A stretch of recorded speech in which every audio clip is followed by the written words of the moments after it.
바울이 아테네의 전도에 별다른 결실을 맺지 못하고 이제 거기에서부터 약 80km 떨어진 고린도라는 지역으로 이동을 합니다.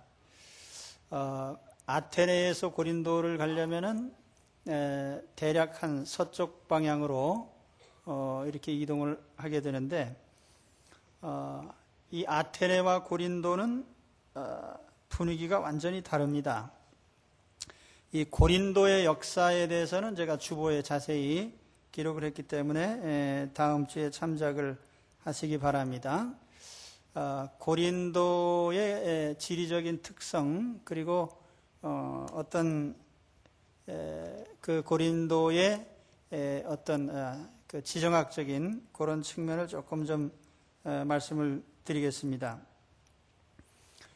그리스 전체를 보면은 역삼각형 모양으로 이렇게 밑으로 내려와 있는 반도 형태로 되어 있어요.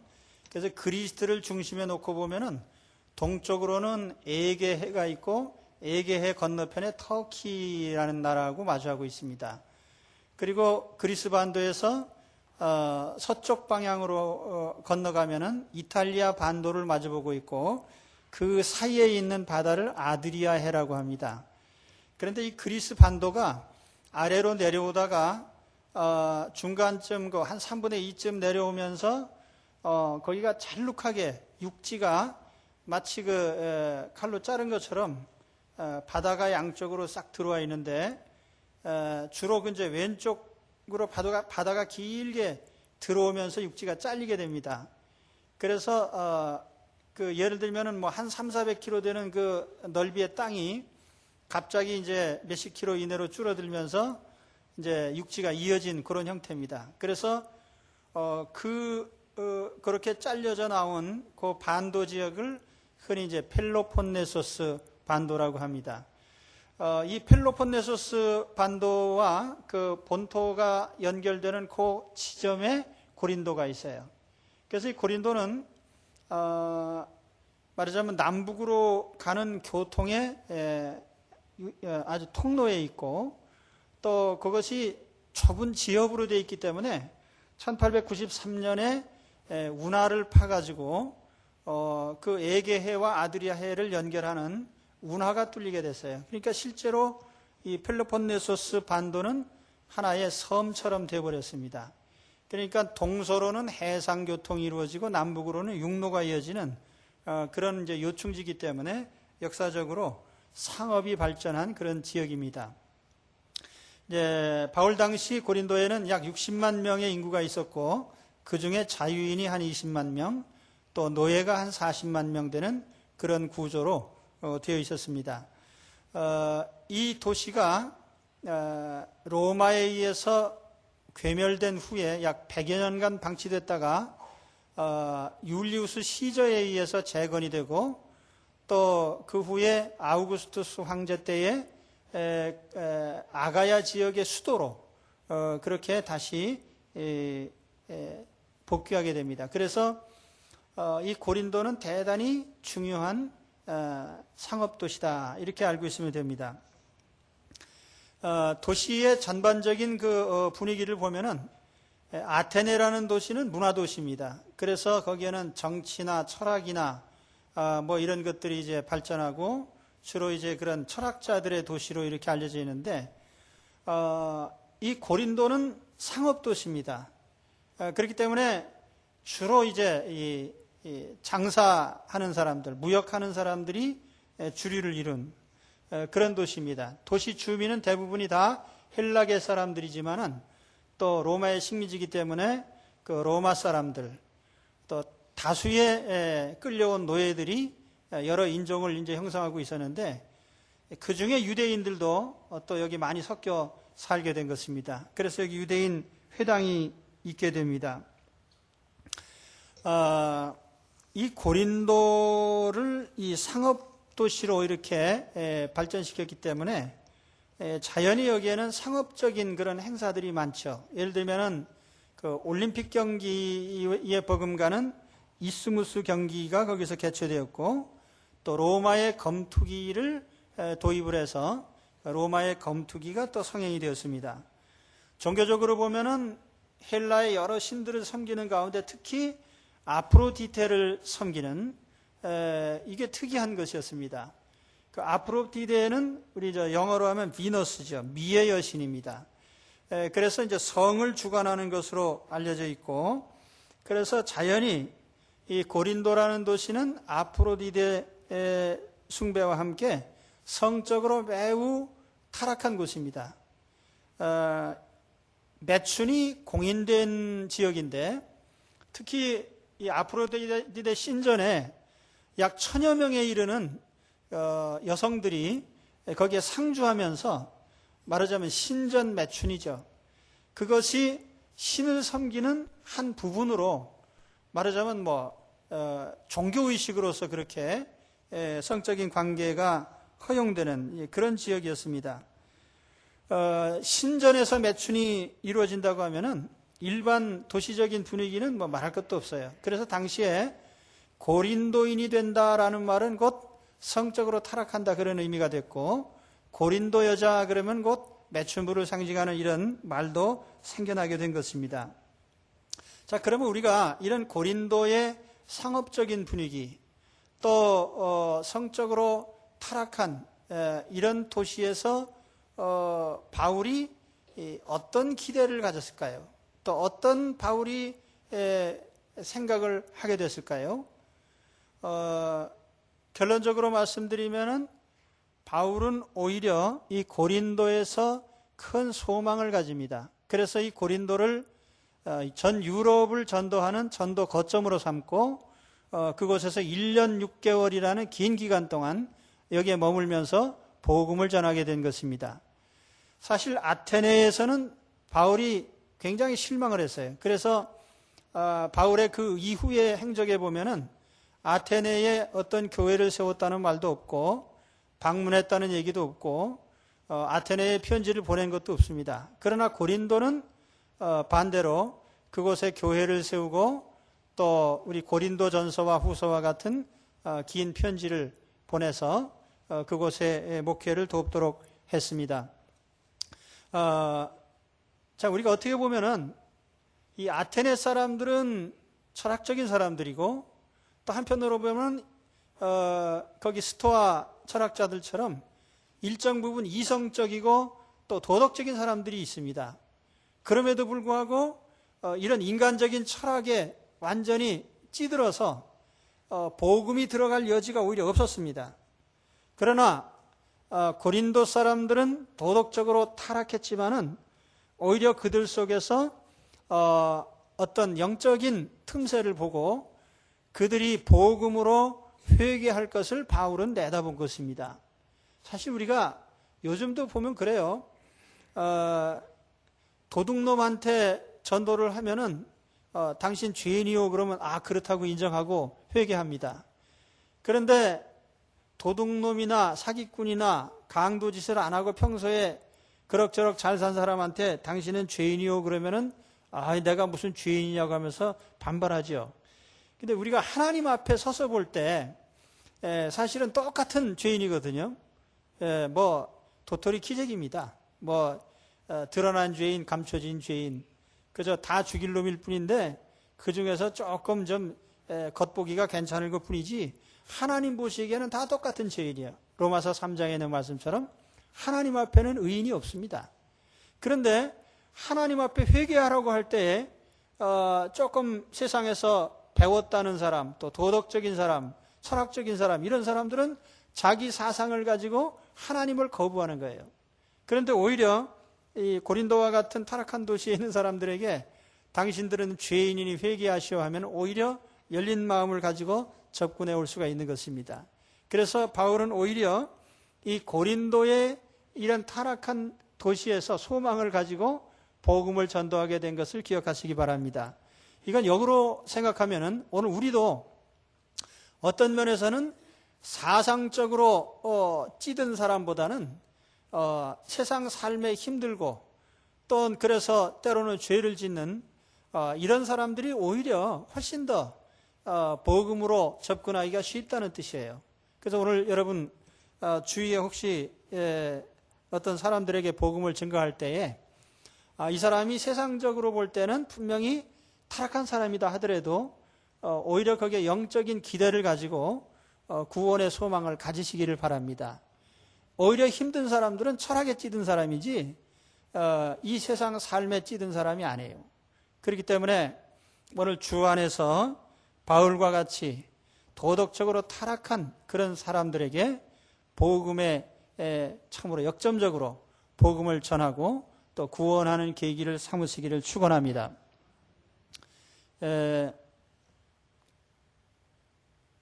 이제 그 다음 부분으로 또 이어지겠습니다. 2절, 3절에 보면은 바울이 고린도에 가서 얻은 가장 큰 소득 중에 하나가 브리스길라와 아굴라라고 하는 부부를 만난 겁니다. 혹은 아굴라와 브리스길라, 혹은 브리스길라와 아굴라.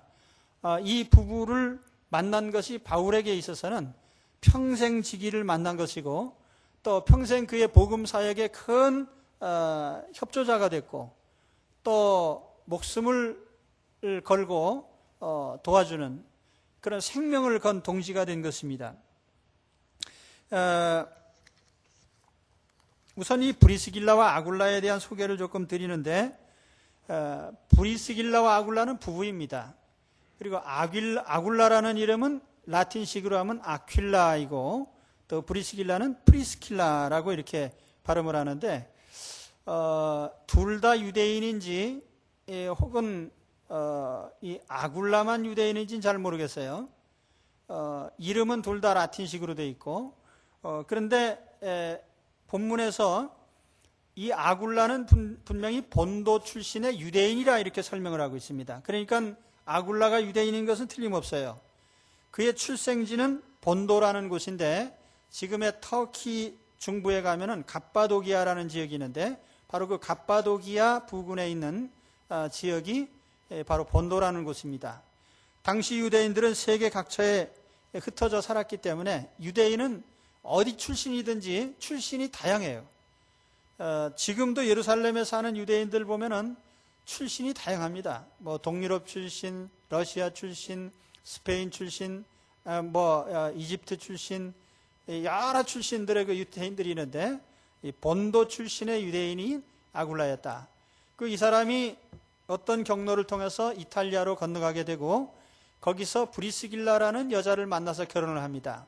그런데 이 브리스길라라는 이름은 이 고대 문헌이나 혹은 그 비문에도 이름이 나와 있는데 그래서 상당히 명문가의 딸이었을 것이라 이렇게 추측을 합니다.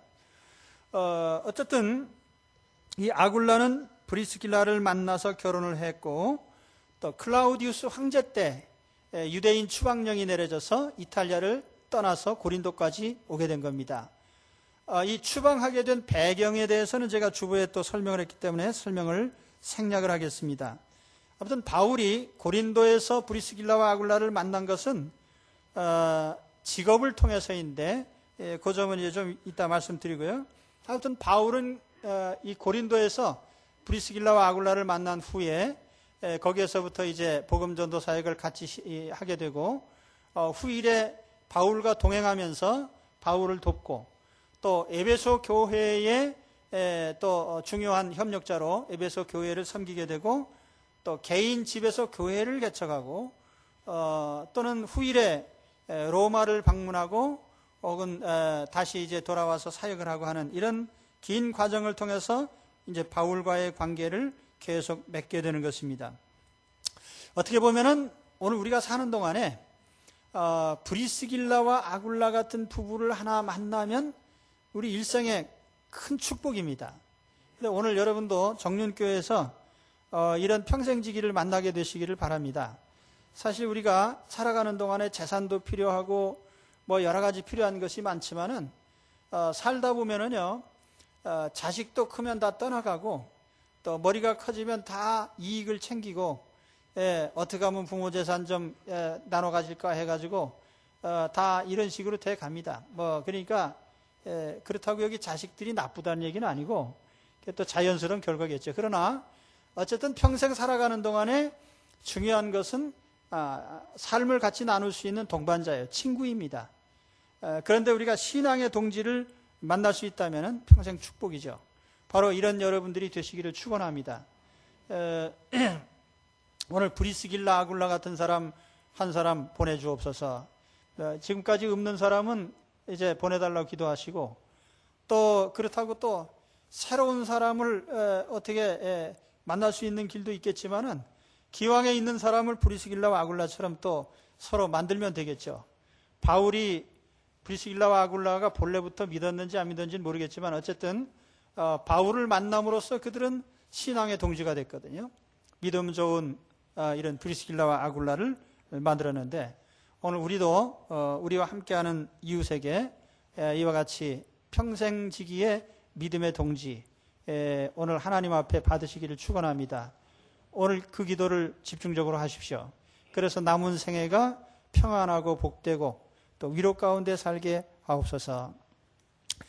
자, 오늘 제가 이 브리스길라와 아굴라 얘기를 조금 하려고 합니다. 브리스길라와 아굴라는 성경에 나타난 여러 부부 가운데 가장 이상적인 모델입니다. 뭐 성경에 많은 부부들이 나와요. 아브라함과 사라라든지 이삭과 리브가라든지 뭐 여러 부부가 나오는데 그 가운데 가장 이상적인 그런 부부를 꼽으라고 하면은 이 아굴라와 브리스길라를 꼽을 수가 있습니다.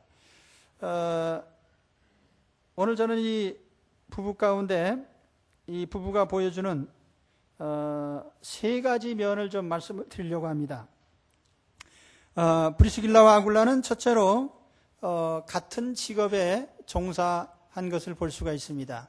물론 뭐 당연히 남편이 어떤 직업을 가지면 아내는 따르게 되어 있지만은 그러나 본문의 그 문맥상으로 보면은 이 아굴라와 브리스길라가 항상 이 일에 같이 한 것을 우리가 볼 수가 있어요.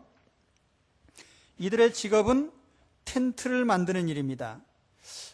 이 헬라어를 보니까 이 스케노포이오이라고 했는데 뭐 가죽 작업이라고 해야 되나요?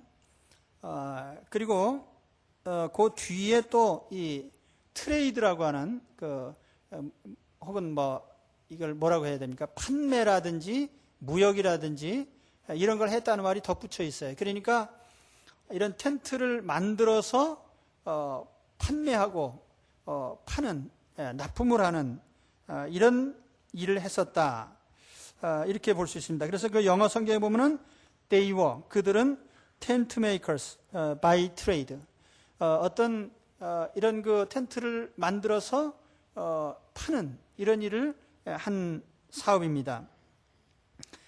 당시에는 이제 군이 주둔하게 되면은 군이 주둔하는 야영을 하게 되는데 그 군 야영 시설이 대부분 텐트입니다. 또 장거리 여행을 하게 되면 여관이 없는 시대이기 때문에 뭐 나귀장 등에 이제 이런 텐트를 싣고 가면서 천막을 치고 또 묵고 또 가고 하는 일도 있었고, 또 그런가 하면은 양치기 또 목동들 이런 사람들이 양과 함께 들에서 머물기 위해서 또 텐트를 치고 머물렀기 때문에 텐트의 수요가 항상 많이 있었다고 합니다. 그렇기 때문에 이 아굴라나 또 바울이 이 텐트 메이커가 된 것은 상당히 유용한 일이죠. 그래서 아마 이 스스로가 돈을 벌어서 전도하는 자급 전도에도 유용하게 사용이 되었습니다. 그러면 우리가 이제 바울이나 아굴라나 그 유대인인데 어떻게 이런 텐트 만드는 기술자가 됐을까? 또 어떤 이런 직업을 가지게 됐을까? 당시 사회적으로 보면은 사회적 지위가 그다지 높은 직업이 아니에요. 이 가죽쟁이가. 특히 그 유대인 가운데에는 뭐 이렇게 피를 만지는 것을 금기시했기 때문에 가죽을 만진다 그러면 이건 천시되는 그런 직업이에요. 그런데 어쨌든 바울과 이 아굴라가 이 텐트 메이커가 됐단 말이에요. 근데 텐트는 가죽으로도 만들고 또 이렇게 털로 짠 그 천 있잖아요. 그걸로도 만들어요. 그래서 이 주석가들이 유대인인데 가죽으로 만들었겠느냐, 털로 짠 것으로 만들었겠다. 뭐든지 좋습니다. 아무튼 그들의 직업을 이들이 어디서 이 기술을 배웠냐 이거예요. 그런데 그 유대인의 교육법에 보면은요, 유대인은 반드시 자식에게 몇 가지를 가르칩니다. 예를 들면은 토라 교육이죠. 성경을 가르치는 건 필수입니다. 그리고 또 하나는 지혜 교육이죠. 자녀들에게 지혜를 가르쳐라. 그리고 또 하나는 직업 교육입니다. 자식들에게 어떤 벌어먹고 살 수 있는 기술을 가르쳐라 이거예요. 그래서 랍비들을 가르칠 때에도 반드시 노동을 하는, 손으로 수고하는 어떤 직업을 가지도록 그렇게 했습니다. 특히 포로기 이후에 유대인들은 세계 각처에 흩어져 있으면서 생존에 대한 그런 문제에 항상 부딪혔기 때문에 어느 곳에서든지 먹고 살 수 있는 직업을 가지는 것. 그래서 모든 글 공부하는 사람도 다 육체노동을 하는 거예요. 그러니까 예수님께서 목수이신 것도 당연한 거죠. 바울이 천막 깁는 일을 한 것도 당연한 일입니다. 오늘 우리도 이 노동을 천시하면 안 되는 거예요. 그리고 특히 이 부부가 직업을 공유하는 것 대단히 중요합니다. 우리 한국 사람들은 남편이 밖에 나가서 어떤 직업을 가지면은 아내는 정말 속된 말로 하고 개뿔도 모릅니다. 남편이 뭐 하는지요. 그 물어보면은 대답 안 해요. 당신 알 거 없다. 그러니까 남편이 지금 사업이 잘 되는지 못 되는지 아마 그 사업하시는 남편들은 아실 거예요. 부인한테 얘기해 줍니까? 사업이 잘 되는지 얘기해 줘요? 또 무엇이 어려운 문제에 부딪혔는지, 어떤 난관에 부딪혔는지 얘기를 안 하는 거예요. 그러니까 혼자만 끙끙거리다가 수명만 짧아지는 거지요. 그러니까 한국의 40대 남자가 빨리 죽는 이유가 있습니다. 절반이라도 아내한테 얘기 좀 하고 그래서 같이 나누면 얼마나 좋아요. 어쨌든 우리는 우리가 하고 있는 일을 항상 같이 나눌 필요가 있습니다. 특히 유대인들은 아버지가 어떤 직업을 가졌든지 자식과 항상 공유를 해요. 그래서 아들이 아버지 하는 일을 모르면 그건 아주 후레자식이고 나쁜 놈이에요. 그 아버지가 어떤 힘든 일을 하시는지 아들은 반드시 알아야 됩니다. 그렇게 해서 직업을 가지게 하고 그것을 어려서부터 가르쳐서 노동의식을 심어주는 것이 유대인의 관습입니다. 그러니까 오늘 아굴라와 바울이 딱 보니까 텐트 메이커예요. 굉장히 반가운 일 아니에요? 그래서 서로 협력을 해가지고 텐트를 만들어서 납품을 하고 판매를 하면서 일을 같이 하게 된 것입니다. 어쨌든 오늘 제가 말씀드리려고 하는 것은 브리스길라와 아굴라가 이러한 직업에 종사하면서 부부가 함께 했다는 것. 그러니까 여러분 어떤 일을 하든지 함께 하시기를 축원합니다. 남편이 하는 일을 아내가 알아야 되고 아내가 하는 일을 남편이 알고 그래서 서로가 같은 직업적인 일에 헌신하는 것이 아주 이상적이고 복된 겁니다. 그 다음에 두 번째는 물론 신앙을 공유한 것입니다. 같은 신앙을 가졌어요. 제가 이 같은 신앙이라고 말할 때에는 이제 두 가지 측면의 이해가 있을 수 있습니다. 하나는 교리적으로 같은 신앙을 가졌다. 우리 사도신경 같이 고백하고 내가 믿는 거 아내도 믿고 아내가 믿는 거 남편이 같이 믿고 똑같은 신앙의 대상을 같이 믿는다. 뭐 이런 의미로도 이해할 수 있습니다. 그 가장 기본적이고 중요한 거죠. 서로 신앙이 다르면은 부부가 영적으로 갈리게 되기 때문에 그래서 신앙이 같아야 됩니다. 그러나 또 다른 측면에서 보면은 같은 신앙이라고 하는 것은 같은 수준의 믿음, 서로 교감할 수 있는 같은 수준의 믿음을 얘기하는 거예요. 그러니까 아내가 가진 믿음을 남편도 가지게 되고 남편이 가진 믿음을 아내도 가지게 되는 그래서 제가 참 감사합니다. 지난주인가 몇 주 전에 우리 어떤 집사님께서 아내가 이렇게 내 신앙에 참여하게 된 것이 감사하다 하는데 그 진짜 감사한 일입니다. 아주 하나님의 특별한 축복이죠. 그런데 우리가 믿음 생활을 이렇게 할 때 먼저 믿은 사람이 있고 늦게 믿은 사람이 있어요. 부부 가운데 한 사람이 먼저 믿었다 하더라도 항상 서로에게 유익이 돼야 됩니다. 다른 말로 하면은 남편이 조금 앞서가거나 또 아내가 조금 앞서갈 때에 두 가지 현상이 나타날 수 있어요. 하나는 앞서가는 사람이 끌어주는 거죠. 그러니까 이런 경우는 좋습니다. 믿음을 격려해주고 그래서 또 따라가고 같은 믿음으로 이렇게 되어가는 좋은 징조인데 또 반대의 경우도 있어요. 앞서가는 사람 끌어내리는 거죠. 뒤에 있는 사람이. 당신도 앞서가지 마라. 그러니까 예를 들면은 당신도 한번 교회에 빠지지 마라.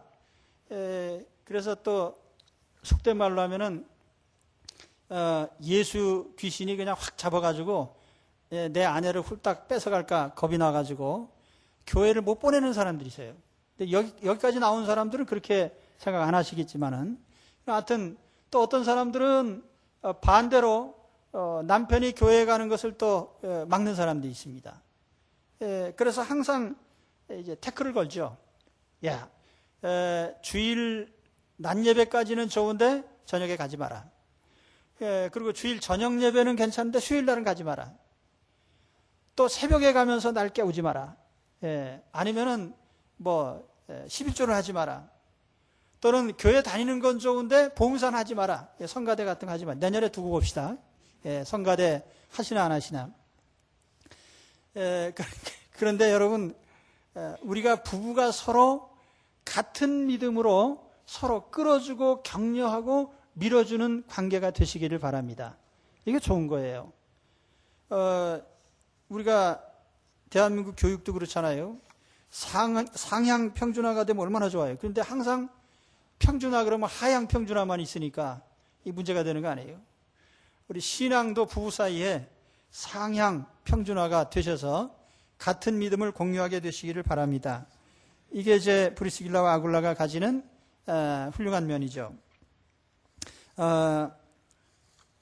사도행전을 비롯해서 바울 서신에 이 아굴라와 브리스길라에 대한 언급이 몇 차례 나오는데 그 가운데 보면은 이름의 순서가 아굴라와 브리스길라 이렇게 나오는 데가 몇 군데 있고 또 브리스길라와 아굴라 이렇게 나오는 데가 있어요.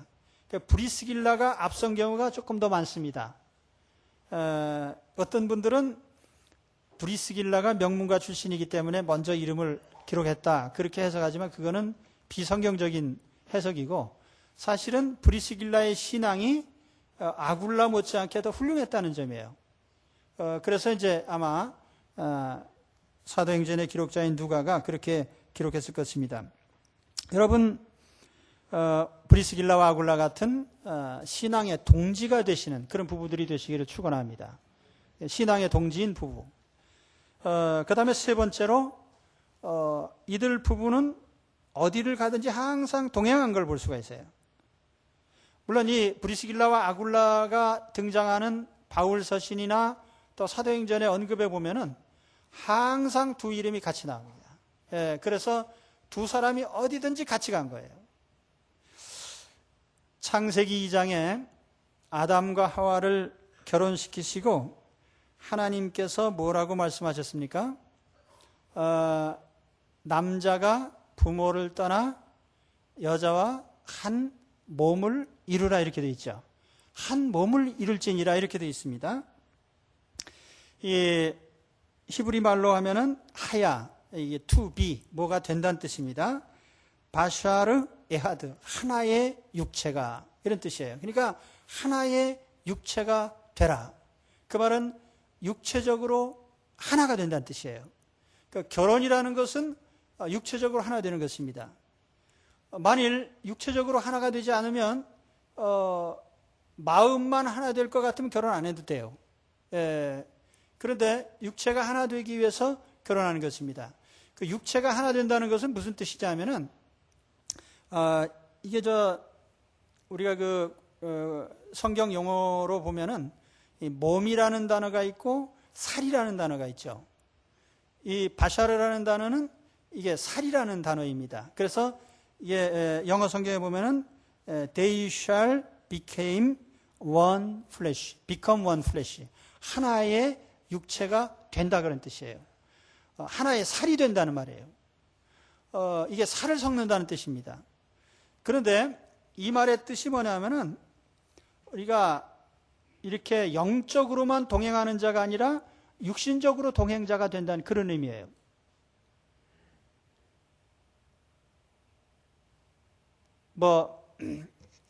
몸은 떨어져 있어도 마음은 항상 하나요. 이런 고백을 하면서 항상 따로 놀면 안 됩니다. 우리 그리스도인들은 항상 어떻게 해요?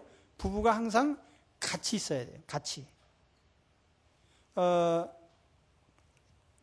여기에 이제 여러 가지 뭐 언급할 게 많은데, 우리가 현대 교육의 교육 이론이 뭐냐면은 사람은 아는 만큼 행동한다, 뭐 이런 이론입니다. 그래서 어린아이들에게도 설명을 해줘요. 그래서 설명해주고 네가 어린아이가 이해하고 행동하게 만듭니다. 그런데 성경의 교육 방법 중에는요, 어린아이에게 먼저 행동부터 가르쳐요. 왜냐하면 어린아이는 모든 사안을 다 알지를 못해요. 그렇기 때문에 일단 행하는 것부터 가르칩니다. 가령 예를 들면 예배 드리는 것, 기도하는 것, 말씀을 읽는 것, 혹은 우리가 바른 생활을 하는 것, 삶의 규칙을 지키는 것, 이런 것들이 다 행동으로 먼저 해야 될 일이에요. 하나하나 다 이해가 됐기 때문에 행동하는 게 아닙니다. 그래서 행동함으로써 알게 되는 거예요. 아, 하나님이 왜 이렇게 하라고 하셨는가? 이렇게 어린아이 때부터 이 행동을 하게 하고 그것을 나중에 알아가게 하는, 이게 왜 중요하냐면은 우리 속담에 있듯이 3살적 버릇이 80살까지 갑니다. 그래서 어려서 행동하지 않고 알기만 하면요, 대갈통만, 대갈통이라도 괜찮아요. 머리통. 왜 이렇게 과격한 표현을 하냐면은 요즘 사람들이 너무나 잘 알아요. 아는데 행동을 안 해요. 바르게 살아야 되는 거 누가 몰라요? 다 알죠. 바르게 살기 운동본부까지 있는데 뭐예요. 그런데 바르게 안 살아요. 왜 그렇습니까? 행동하는 것을 훈련이 안 돼 있어요. 그런데 거꾸로 유대인들은요, 행동하는 것도 훈련합니다. 자, 하나님이 이 교육 원리도 여기 들어있다는 거예요. become one flesh라는 말이 육체적으로 같이 있으라는 말은 부부가 마음이 같아야 같이 있는 게 아니라 항상 같이 있음으로써 마음이 같아진다, 그 말이에요. 삶을 공유하게 되고요. 이건 대단히 중요한 원리입니다. 여러분, 세상 교육 원리로 자식 가르치면 다 망해요. 성경의 원리로 가르치시기 바랍니다. 그래서 우리가 하나님 안에서도 마찬가지예요. 부부는 결혼을 왜 합니까? 삶을 같이 하려고 결혼하는 거예요. 근데 왜 따로따로 놀면 그게 결혼의 의미가 있습니까? 특히 시인의 무슨 식귀처럼 몸은 따로 있어도 마음은 하나는 이따위 말을 하면 안 되는 거예요. 그거는 시인이나 하는 말이지 성경적인 말씀이 아니고 또 하나님의 결혼 원리 어긋나는 말이에요. 그러니까 그거는 쓰지 말고 항상 같이 있으시기 바랍니다. 그래서 브리스길라와 아굴라는 그런 면에서 항상 부부가 동행하는 삶의 모습을 보여줬어요. 하나님과 우리도 사실은 신앙이라는 게 뭐예요? 내가 하나님과 항상 동행하는 게 최고의 신앙이에요. 에녹이 하나님과 동행하더니 하나님께 들림을 받았죠. 노아가 하나님과 동행하는 자예요. 아브라함이 하나님과 동행하는 자예요. 다윗이 하나님과 동행하는 자예요. 하나님과 함께하는 것이 바로 우리 신앙의 가장 중요한 본질이라면 부부도 같이 하는 것이 가장 중요한 교제인 걸 알아야 됩니다. 그래서 이 삶의 원리를 지켜가라, 그런 뜻이겠죠. 사실 바울은 독신입니다. 결혼 안 한 사람이에요. 독신자인 바울이지만은 어쨌든 독신자이기 때문에 하나님과는 가까워요. 그래도 인간적으로는 외로운 사람이에요. 왜냐면 혼자니까. 하나님께서 바울 곁에 이렇게 많은 사람을 붙여주시는데 그 가운데 결혼생활 잘하는 브리스길라와 아굴라를 바울에게 붙여주신 이유가 뭐겠습니까? 독신 생활하는 바울을 약올리기 위해서 붙여주신 거예요? 그건 아니고 바울은 오히려 그들의 그 부부 생활을 보면서 큰 위로를 받고 격려를 받은 거예요. 그래서 로마서 16장에 보면은 이 바울이 브리스길라와 아굴라를 칭찬하면서 이 사람들은 나의 동역자일 뿐 아니라 나를 위해서 목숨을 내놓은 사람이고 여러 교회에 큰 유익을 준 사람들이다. 이런 고백을 한 걸 볼 수가 있습니다. 그래서 여러분 이 브리스길라와 아굴라 같은 평생동지들이 되시기를 축원합니다. 그리고 마지막으로 말씀드릴 부분은 이제 4절의 말씀인데 바울의 주된 목표는 전도이기 때문에 이것은 흐트러짐이 없다. 상황이 바뀌었다고 해서 아테네라고 해서 어떻고 소득이 없다고 해서 또 어떻게 되고 또 타락한 도시라고 해서 어떻게 되고 그런 거 없어요. 항상 그는 일사불란하게 늘 자기 삶을 지켜갑니다. 오늘 우리도 어느 상황이든지 우리는 세상에서 전도자라고 하는 의식을 늘 가지고 있어야 되죠. 그리고 어느 상황에서 우리가 환경이 바뀌었다 하더라도 우리의 삶의 패턴은 절대로 바뀌면 안 됩니다. 요즘에 패러다임을 바꾸라는 말을 많이 하는데요. 패러다임을 바꾼다고 다 좋은 거 아니에요. 안 바꿔야 될 패러다임도 있어요. 우리의 신앙의 패러다임은 바뀌면 안 됩니다. 특히 우리가 하나님 중심의 믿음 생활, 예배 생활, 말씀 묵상의 생활, 또 우리가 기도하는 것, 우리가 하나님 앞에 받은 말씀대로 살아가는 삶의 원리들, 이 패러다임을 바꾸면 안 되죠. 뭐 밤낮 뭐 패러다임 바꾸라고 그래가지고 다 바꾸는 사람들이 있는데요. 바꾸면 안 됩니다. 우리의 믿음의 삶의 본질적인 모습들은 항상 지켜가야 될 소중한 부분이기 때문에 절대로 바꿀 수가 없죠. 어떤 분들 가끔 보면은 교회에서 멀리 떠나서 부득이 이사한 경우에 여기까지 왔는데 누가 날 보랴. 그러고서 주일도 이틀에 2주에 한 번씩, 4주에 한 번씩 가다가 나중에 계절에 한 번씩, 그리고 나중에 졸업하는 분이 있어요. 근데 그거는 바람직하지 않죠. 우리가 환경이 바뀌어도 하나님을 섬기는 기본적인 삶의 형태는 바꾸면 안 되는 것입니다. 예배 생활, 가정에서 예배 드리는 것, 어느 환경이 됐다고 해도 이건 바꿀 수가 없는 거예요. 내가 병든다 해서 예배를 안 드립니까? 내가 또 돈이 조금 없어졌다고 예배 안 드립니까? 동일한 거죠. 바울의 삶의 패러다임은 바뀐 적이 없습니다. 하나님 앞에 일정한 삶의 원칙을 지켜가는, 우리 그리스도인들은 세상이 어떻게 변하든지 기본적인 삶의 틀을 바꾸지 않는 은혜로운 삶을 이어가셔야 됩니다. 바울을 통해서 배우시기를 축원합니다. 자, 오늘 바울의 고린도 방문에 대해서 말씀을 좀 드렸습니다. 이 고린도는 성적으로 타락한 도시인데 바울은 오히려 여기에 소망을 걸고 이곳에 유럽 전도의 거점을 삼아서 수많은 영혼들을 구원하는 참으로 획기적인 역사를 이루었습니다.